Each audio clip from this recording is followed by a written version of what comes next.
आज गोटे सुंदर बढ़िया इंटरेस्टिंग पागटे करछि जोटा कि वर्षा होछि वर्षा छाड़ी गला परे खरा होछि वर्षा होछि खरा होछि बिलुआ नना बा होछि जो गीतटा कि आमे पिला बेले बोलंती। आज चलंतु आलू रे गोटे सुंदर रेसिपी करिया जोटा खाइया को बहुत बढ़िया लागियो। प्रथमे तो दीटा आलू को मु धोई की ता चुप्पा छड़े की ताको कोरी नेथली ता देरे बेसन पकेइथली आउ तापर पकेइथली लूण हळदी लंका गुंड जीरा गुंड धनिया पाउडर पकेकी ताको मु चकुड़ी देइथली पानी देइ नथली काइना आलू रे हमर पानी बाहर से ही जदि आपंकर पानी दरकार ताले अल्प टिके पकई पारे। मोर तो बिना पानी रे ही तापर कड़े बसई की तेल देती तेल गरम है जी चकुड़ी रखी बॉल सेप कर सब छाणी की बाहर कर देती से कड़े अल्प टिके तेल देकी कटा पियाज पकई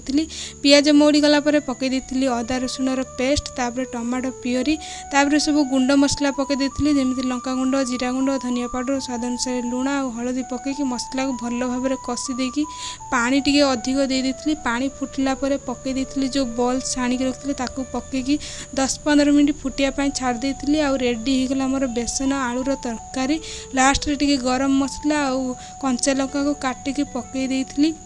आ यार एते सुंदर बास्ना आसुला तापर कौन समस्त बाढ़ी की खाइबा को दे देती खाई समस्ते बहुत बढ़िया होइछि बोली कहले। आपण माने भी एमती थरे बनै खातु आ वीडियो भल लगे लाइक शेयर सब्सक्राइब कर दियंतु।